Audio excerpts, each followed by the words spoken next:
मुअज़्ज़ज़ व मुअक्कर उलमाए कराम मोहतरम सामईन बातमकीन पर्दा में बैठी ख़वातीन उम्मत सौगात सलाम के साथ अपने इस हक़ीर फ़कीर बंदे बेतौक़ीर खाक पाए असलाफ नाचीज़ मुजाहिद हसनैन हबीबी सीतामढ़ी बिहार को कबूल कीजिए और इजाज़त दीजिए। अस्सलामु अलैकुम व रहमतुल्लाहि व बरकातुहू।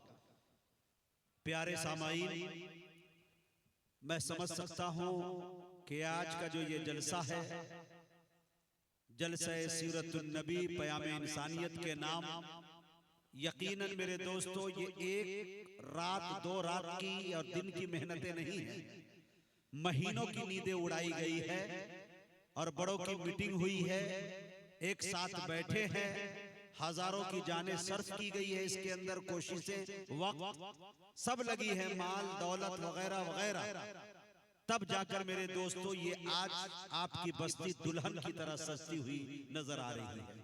उलमाए कराम की एक अच्छी खासी तादाद फिहरिस्त के अंदर भी मौजूद है और आपके बस्ती में भी मौजूद है। मुकर्रिरीन तो वो आ गए आपकी बस्ती में कि मेरे दोस्तों जिनको बुलाने के लिए साल पहले से लोग कोशिश करते हैं, फिर भी उनकी हाजिरी इम्कान के दर्जे में हुआ करती है। शौरा भी आ गए, तमाम तर लोग आ गए, लेकिन यकीन जानिए कि मेरे दोस्तों घोड़ा डीहा इस बस्ती से मुझे प्रेम और प्यार और मोहब्बत और उनसियत अकीदत तमाम चीजें उस वक्त और ज्यादा हो गई जब मैंने ये सुना कि अकाबिरीन कि एक कसीर तादाद मुल्क हिंदुस्तान के, बल्कि ये कह दूं कि चोटी के पाए के कोई ऐसे आलिम दीन न होंगे जिन्हें यहाँ आने का शर्फ हासिल न हुआ। गोया के ये कह दीजिए कि अकाबिरीन और असलाफ की ये सरजमीन रही है जहां उनका मस्कन रहा है। मुझे ये पता चला कि सुल्तानुल मुनाज़िरीन हजरत अल्लामा मौलाना सैयद ताहिर हुसैन गयावी नव्वरल्लाहु मरक़दहू, अल्लाह उनकी तुरबत को नूर से भर दे, वो इस बस्ती में आना भी पसंद करते थे, बल्कि आखिरी उम्र के अंदर मैं ये समझता हूँ कि शायद दुनिया से जाने से पहले उनका आखिरी जलसा जो हुआ तो मेरे दोस्तों शायद वो आपकी बस्ती में हुआ, बल्कि वहां जाने के बाद उनका ये इसरार था, बस्ती के लोगों को फोन करके कहा करते थे कि बच्चों तुम्हारी बस्ती में मैं फिर आना चाहता हूँ, गर्चे वो मस्जिद में मेरा बयान क्यों न रखवा दो, और वही क़यामगाह जहां हम तमाम लोगों को ठहरने का मौका मिला। मैं आज सोच रहा था, कल मैं बैरिया में था, सिकटिया के अंदर, आजम नगर बिल्कुल कटिहार के करीब वही वहां था, 2 रोजा प्रोग्राम, आज भी वहां प्रोग्राम है, पहले दिन में मैं था, लेकिन मेरे दोस्तों कभी ऐसा मेरे दिल में नहीं हुआ है और कभी सफर में ऐसा नहीं हुआ है कि मैं जलसे वालों को सबसे पहले हाथ लग गया। लेकिन कमाल यह है कि इस कमेटी के लोगों ने मुझसे ये नहीं कहा कि आपको इतना भी फोर आना है, लेकिन मैं इन पे मुसल्लत हो गया। जैसे ही जलसा 2 बजे खत्म हुआ, मैं फौरन यहाँ आने के लिए बिल्कुल उतावला हो गया और मेरे अंदर अजीब सी बेचैनी छाने लगी। हालांकि कटिहार के अंदर अबू तालिब सिकटिया के अंदर एक ठेकेदार है हैदराबाद के अंदर, उनका जो बंगला है वो 3 करोड़ का बंगला है। कितने का? लेकिन यकीन जानिए मुझे अजीब सी बेचैनी थी, मैंने कहा मैं ये आराम नहीं कर सकता। जुबैर भोपाली से मैंने कहा वहां जाके मुझे मंडई में लेटा दिया जाए, मुझे झोपड़पट्टी में लेटा दिया जाए, दिल मेरा बार बार कह रहा कि मैं वहीं जाके आराम करूंगा। लेकिन आने के बाद यहाँ के लोग रात के 3 बजे 4 बजे फजर तक लोग खड़े रहे इस्तकबाल में, और मेरे दोस्तों जब मैं वहाँ आराम किया, सुकून जो महसूस किया हूँ, रूहानी तक़वियत जो मुझे मिली है, तो बाद में सुबह में यहाँ के लोगों ने जब मुझे बताया तो मेरे दोस्तों मुझे लगा कि अकाबिरीन के कदमे नाज इतने यहाँ पड़े हो तो मेरे दोस्तों उस बस्ती में सुकून कैसे नहीं मिलेगा। मैं मुबारकबादी पेश करता हूँ एडुकेट, बहुत बासलाहियत और माशाल्लाह एजुकेशन और तालीम और फील्ड तालीम के मैदान में माशाल्लाह हमेशा कोशा रहते हैं। उनकी कोशिशें रहती है कि कहां से हमारी नई नस्लें संवरती हुई नजर आएंगी। आली जनाब अबुल कलाम आजाद साहब को मैं भाई हिफ्जुर रहमान साहब का शुक्रिया अदा करता हूं कि जिन्होंने इतनी अच्छी बस्ती में मुझे बुलाकर और लोगों के दरमियान बोलने का मौका दिया।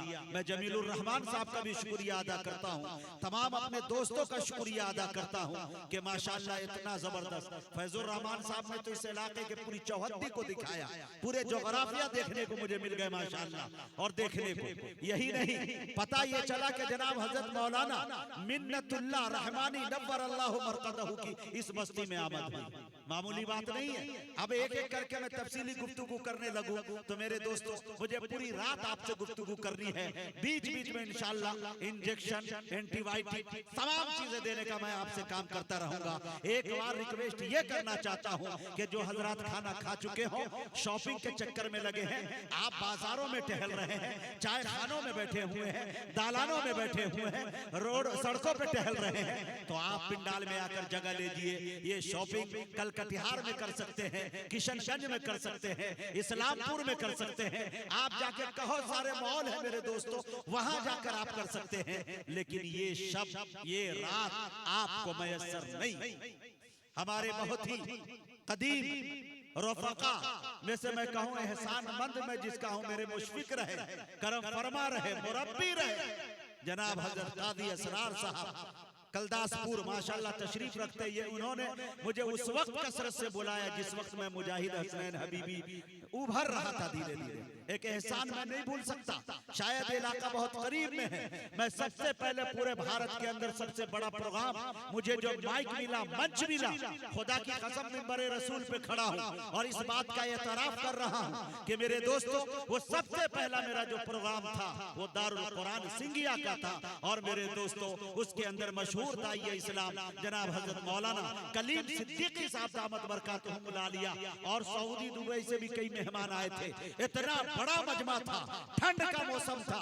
जनाब हजरत मौलाना अब्दुल माजिद साहब चतुर्वेदी शांति संदेश केंद्र पटना, ये मेरे भाई हुआ करते हैं, इनका नाम निजामत में कमेटी ने पेश किया था। लेकिन भाई ने मेरे कहा कि देखो ऐसा कर ले कमेटी वाले कि मुजाहिद हसनैन हबीबी इसका स्पेशलिस्ट है, ये निजामत करता है। उस वक्त मेरे जिस्म पर सिर्फ मैं वजन जो है मेरी 45-50 केजी की हुआ करती थी, दाढ़ी भी चेहरे पे ठीक से नहीं आई थी। जब मैं आया, आने के बाद कमेटी के लोगों ने देखा तो कहा मौलाना माजी साहब हाथ जोड़ के आपसे माफी चाहता हूँ, जो बच्चा ठीक से चल नहीं पाता है 50,000 1 लाख के मजमे को कैसे चला पाएगा। मीटिंग 150 उलमा फिर से बैठ गए, कहा नहीं भैया जलसा को खराब नहीं करना है, इस लंगड़े को हम नहीं दे सकते निजामत के लिए। लेकिन बाद में मौलाना माजी साहब ने कहा ऐसा कर लेते हैं कि ये बच्चा तिलावत के लिए सिर्फ बुला देता है, एक शायर को बुला देता है, उसके बाद में फिर अपने हाथों में ले लूंगा। 2 रात का प्रोग्राम था, मुसलसल दिन और रात दोनों का प्रोग्राम था। जैसा कि बहुत सारे हमारे बड़े होंगे जिसे वो प्रोग्राम मुकम्मल तौर पर याद होगा। और उस प्रोग्राम को जब दिया गया, तिलावत हमने करवाई, मशहूर जमाना एक शेर जिसको मैंने पढ़ा, बड़ी दुआओं से मैं नवाजा गया। दंग है सब देखकर, आधा इधर आधा उधर, हो गया पल में कमर, आधा इधर आधा उधर, एक तरफ मक्के की सरहद, एक तरफ शहरे नबी, काश होता मेरा घर, आधा इधर आधा उधर। मशहूर दाई इस्लाम मौलाना कलीम सिद्दीकी अपने जेब से 500 का नोट निकालते हैं। वो नोट नहीं जो मोदी जी अभी चला है, वो नोट उस वक्त पीला वाला था और वो मुझे इनायत करते हैं। उस जलसे को खत्म होने के बाद अल्लाह का ये करम हुआ कि 2 दिन तक मैंने निजामत की। उसके बाद मसरूफियत इतनी बढ़ी कि मेरे दोस्तों अगर मैं ये कह दूं कि हिंदुस्तान का कोई सूबा, कोई जिला मुझसे नहीं बचा है जहां मैं अपने 1.5 टांगों से उसे रोद न दिया। अल्लाह का करम है। तो इस इलाके के अंदर मेरी परवरिश हुई है, इस इलाके ने मुझे सींचा है, मुझे सवारा है। यही वजह है कि मुल्क हिंदुस्तान का चाहे वो कोई खित्ता हो, और उसल बिलाद महाराष्ट्र हो, बेंगलुरु की सरजमीन हो, हैदराबाद दक्कन हो, हिंदुस्तान का चाहे जितना बड़ा खित्ता हो, चाहे दिल्ली की सरजमीन हो, ऐवाने गालिब का मेरे पास प्रोग्राम आ जाए, लेकिन तरजीह मैं सबसे पहले कटिहार को देता हूँ, बारसोई को देता हूँ और इस पूर्व जवार के रहने वाले लोगों को इसलिए कि जिसने मुझे चलना सिखाया है। खुद से चलकर नहीं ये तर्ज़े सुखन आया है, पांव दाबे हैं बुजुर्गों के तो फन आया है। हाय हाय, हमारे बड़े असतज़ा यहाँ बैठे हैं। तमाम दोस्तों की सरपरस्ती हासिल करता हुआ इस प्रोग्राम का बाज़ाब्ता आगाज करना चाहता हूँ। एक मर्तबा और गोशगुजार करना चाहता हूँ कि रज़ाकार से मेरी अपील होगी, ये गुजारिश होगी कि जो जिम्मेदारियाँ कमेटी ने आपको सौंपी है उसको बखूबी आप निभाइए। जो सड़कों पे टहल रहे हैं, इधर उधर टहल रहे हैं, मोहब्बतों के साथ उसे पिंडाल में भेजे। और खाने का जो तसलसल चल रहा है उसे जल्द खत्म कर मेरे मेरा ख्याल है उसे बंद कर दिया जाए ताकि प्रोग्राम का जो मकसद असली है हम उसमें कामयाबी हासिल कर सके। पता चला मुझे एक चीज की और खबर लगी कि ये जो मस्जिद आपकी है ये 300 साल गालिबन पुरानी मस्जिद है, जिसे शहीद कर कर नए तरीके से नए सिरे से बनाने का यहाँ के लोगों ने, बस्ती के लोगों ने अज़्म किया है। वो इम्तिहान तो अब 2-3 घंटे में आने वाला है कि आप अल्लाह के घर में कितना बढ़ चढ़ के हिस्सा लेते हैं। हमने तो लोगों को देखा है कि ऐसे ऐसे मर्दे मुजाहिद को देखा है कि तन्हा खड़े होकर उन्होंने ये ऐलान कर दिया है कि अम्मा मेरे से जिम्मेदारी लीजिए, पूरे छत की ढलाई की जिम्मेदारी मैं देता हूँ। किसी ने छड़िया, किसी ने रड, किसी ने गिट्टी, किसी ने मजदूरी, इस तरह करके लोगों ने जिम्मेदारी ली है और मस्जिद जो है मेरे दोस्तों देखते ही देखते महीने के अंदर तैयार हो गई है। खाना एक खुदा है, खुदा का घर के अंदर उन्हीं के पैसे जाएंगे जिन्हें अल्लाह हिदायत देगा। और जो खुदा के घर में मस्जिद में पैसा देने का अज़्म करेगा और देगा, मेरा दावा है इंशाअल्लाह वो हॉस्पिटल में पैसा नहीं देगा, है कि नहीं? तो ये अज़्म करके चले और इंशाअल्लाह आज के बाद इस बस्ती से मैं मौलाना ताहिर हुसैन गयावी के बेटे को वीडियो कॉलिंग किया, मौलाना अब्दुल नासिर साहब को, वो मेरे साथ अभी उम्रा पे थे। मैं अभी गया था मदीने पाक के अंदर और अपने पीर तरीक़त जनाब हजरत मौलाना पीर जुल्फ़िकार साहब नक्शबंदी मुजद्दिदी दामत बरकातहुमुल आलिया, अल्लाह ताला उनको उम्र तवील से नवाजे, सेहत कामिला आजिला मुस्तमिर रदाई में अता फरमाए। आलम इस्लाम का सबसे बड़ा वली कामिल जिसके दस्ते मुबारक पर न जाने मेरे दोस्तों अनगिनत उलमा ने बैत हासिल की। मेरे भी दिल के अंदर 2 साल से मेरी तड़प थी, बेचैनी